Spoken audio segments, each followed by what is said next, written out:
Target ng isang programa ng City Social Welfare and Development Office na matulungan ang mga tricycle driver sa Davao City bunsod ng mataas na presyo ng langis. Kung ano yan, silipin sa ulat ni Regine Lanusa ng PTV Davao. Una nang nanawagan ng ilang mga kolorum na tricycle driver dito sa Davao City na mabigyan din sila ng atensyon dahil apektado rin sila sa taas ng presyo ng mga produktong petrolyo ngayon. Ito'y matapos na naging prioridad at naunang nabigyan ng ayuda ng iba't ibang ahensya ng gobyerno ang mga tricycle operators at drivers na may prangkisa. Kaya naman ngayon ay may programa ang lokal na pamahalaan ng Davao City upang matulungan sila. Ito ay sa pamamagitan ng Cash for Work program ng City Social Welfare and Development Office o CSWDO.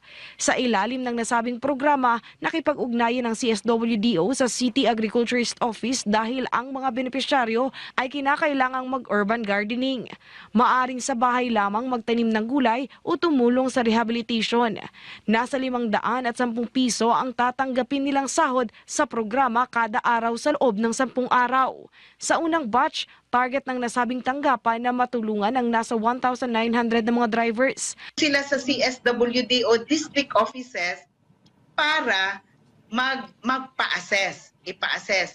Kay still, ang requirements nato professional driver's license. Ang nasabing programa ay ikinatuwa din ng iba't ibang tricycle driver, tulad na lang ni Dodong na pumapasada rito sa bangkal. Ayon sa kanya, una na siyang nag-apply para sana sa tulong na mula sa DSWD, ngunit nabigo silang maisama sa listahan. Dako ang tabang ko. Dahil man, pangdugang po ba kay mahal may gasolina. Na impatso ang gasolina ni mahal kayo. Ikinatuwa rin ng tricycle driver na si RJ dahil malaking tulong na ito sa kanya lalo na't hindi sila nagpapatupad ng mataas na pamasahe. Ako yung tabang mo, Mike, number 1, para dyan ako sa ligid. Tapos, spare parts sa motor. Pagdagdag po sa ano po nyo, ma'am, sa unsa kay, wala mo may nagtubog pamasahe dyan eh. Tungod, dako pong tabang, ma'am. Ang umbak driver naman na si Sunny plano ring mag-apply para sa nasabing programa dahil malaking tulong ito sa kanyang pang-araw-araw na gasto sa gasolina. Karon dako kay nagtabang kung sa mga karon kay para karon mingaw ang pamasayro kay walay klase dako kay nang matabang unta.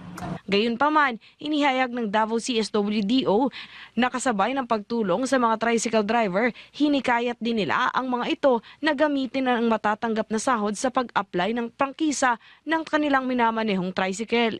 Ito ay para hindi na sila mapag-iwanan sakaling may mga ayuda pang ibibigay. Mula sa PTV Davao, Regine Lanusa para sa Pambansang TV sa Bagong Pilipinas.